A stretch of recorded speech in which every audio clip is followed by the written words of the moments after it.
Bismillahirrahmanirrahim. Dear students, today we will discuss bank column of cash book, and this lesson is designed for O levels and AS level. Let's see your topic. Cash book, as you have already learned that cash book has two sides. One side is your debit side and other one is your credit side. And debit side is all deposits will be entered in your debit side, and it is happier side for you. And credit side is a bit sad because all of the withdrawals from bank are recorded here.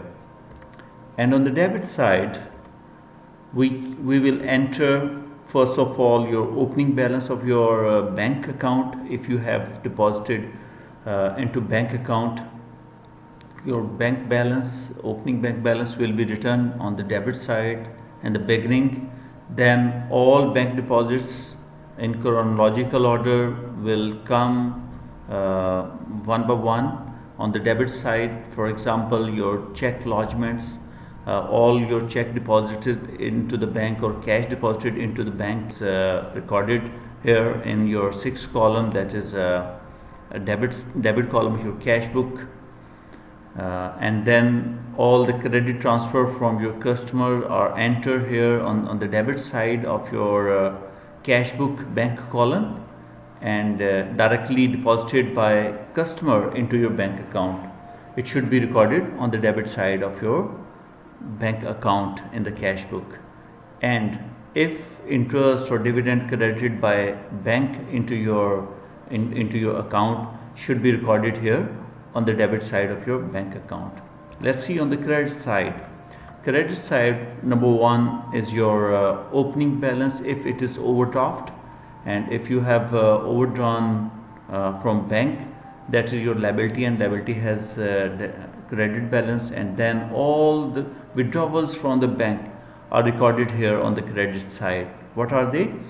Check issued, and if you paid your suppliers or some party the check, when you issue check, and these check are recorded on the credit side. And check dishonored, basically these are the dishonored check. First you deposited into your bank account, and by some reason they got dishonored, so dishonored check should be recorded on your credit side of your cash book in the bank column. The payment made against standing order, and then the direct debit by the bank is also recorded on the credit side, because all these things decreases your bank account. And at the end, interest charged by the bank on your overdraft, and your bank charges, checkbook charges, pay order charges, and these things are recorded on the credit side. And let's revise the thing. What are your bank deposits and what are your bank withdrawals? And first thing is your deposit slip. Deposit slip is filled by you, and along with the check or cash you have sent it into your bank account, and then your cash or check is deposited into your account. Next is your credit transfer. If credit is transferred by banker into your bank account, then it is your deposit and recorded on the debit side. Then lodgement, check lodgement or cash lodgement, and these are the deposited checks or deposited cash into your bank account. It is your deposit and should be recorded on the debit side. Then your interest or dividend received and credited by the bank are recorded in your deposit side, mean your debit side of your cash book. And on the credit side, first of all, the overdraft is there, and that is your credit balance with bank because you have overdrawn, and that is your liability. Next is your standing order. You have already sent instruction to you have given instruction to your bank that electricity bill or some other payments are made directly from your bank account according to your own standing orders. So that is your withdrawal. And next is issued check are recorded here on your credit side, and these check will decrease your bank account. Then the direct debit is there. You have pass on instruction that please pay my electricity bill. You have given instruction to your bank, and bank paid, and then directly debited your account in bank's books. So your that is your expense, and you have to record on the credit side of your cash book.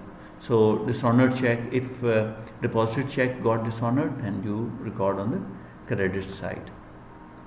Next, interest charged by the bank on some loan or overdraft recorded on the credit side of your cash book. Then the bank charges are recorded on credit. Deposits, and let's see your deposit slip. So that is the format of deposit slip. That is just a format, and every bank has its own deposit slip. So I have taken example of Faisal Bank, and let's see what are the contents of this. First of all, the holder's name is there. The account title is written over here, then the account number is written here, and then the date or deposit date is written over here. That is the date in which you deposit cash or check into your bank account. Then some deposited checks details are there. These are write the check number over here, then the bank on which the check was drawn, and the branch of the bank on which the check was drawn, and then the amount here, amount column, and then to write the total amount over here if more than one checks are there. So depositor's details are there, the name and then contact number and the deposit signature are there. So that is your deposit slip. So boys, next lesson will be our again on the cash book, and we will discuss the revised cash book as well as the bank reconciliation statement. Till then boys, okay, thank you very much.